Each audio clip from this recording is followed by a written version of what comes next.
तर आज आपण पाहणार आहोत अतिशय पौष्टिक, न खाणारे सुद्धा आवडीने खातील. छोट्या मुलांना ज्या गोष्टी आवडत नाहीत ना, त्या अशा प्रकारे जर बनवून दिल्या तर ते मनातून खातील, हे मात्र नक्की. तर थंडीचे दिवस म्हटलात तर मार्केटमध्ये भरपूर प्रमाणात भाज्या येतात, तेही फ्रेश आणि ताज्या. तर इथं आपण पालक अगदी बारीक कट करून टाकायचा आहे. त्यामुळे पालक टाकलेला म्हणजे लक्षात सुद्धा मुलांच्या येणार नाही किंवा मोठ्यांच्या येणार नाही.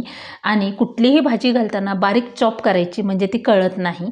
तर ही पराठा इतका टेस्टी आणि खमंग असा होतो. प्रत्येक घरामध्ये लहान किंवा मोठे न खाणारे असतात, तर त्यांना हा आवर्जून पराठा द्या.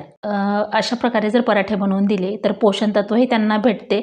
त्यामुळे त्यांची ग्रोथ व्यवस्थित होते, आजारी पडण्याचं प्रमाणसुद्धा कमी होतं.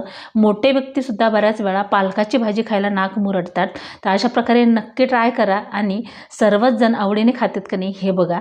तर हा पराठा करताना जास्तीचं कुठलंही साहित्य लागत नाही, त्यामुळे अगदी झटपट असा होतो.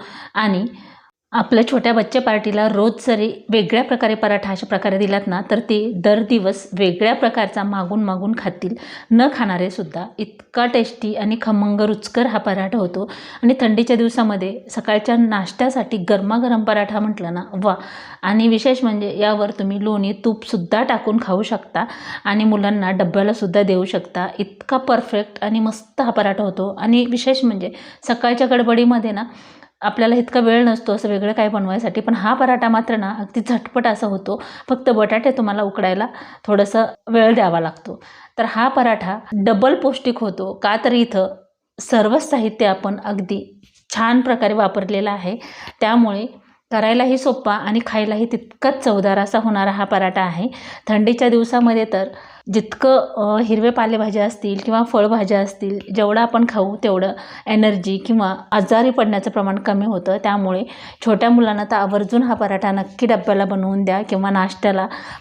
तुम्हाला याच्यासोबत खाण्यासाठी वेगळं काहीही लागणार नाही, इतका मस्त हा पराठा होतो. तर आता आपण हा पराठा लाटून घेऊया. लाटताना अगदीच हलक्या हाताने हा पराठा लाटून घ्यायचा आहे. म्हणजे काय होतं, जे आपण याच्यामध्ये सारण घातले ते बाहेर निघणार नाही.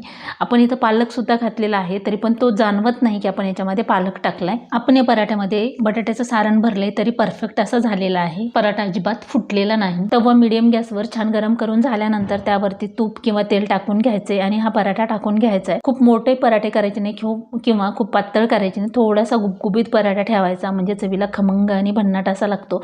छान खरपूस रंगावर हा भाजून घ्यायचा आणि गरमागरम खायला घ्या. म्हणजे बघा याची चव इतकी भन्नाट लागते. एकदम मस्त असा भाजलेला आहे. आपण प्लेटमध्ये काढून घेऊया. त्याच्यामधलं सारण मी तुम्हाला दाखवते. इतकं मस्त असं झालेलं आहे. नक्की ट्राय करा आणि कमेंटमध्ये सांगायला विसरू. पूर्ण रेसिपी पाहिल्याबद्दल धन्यवाद.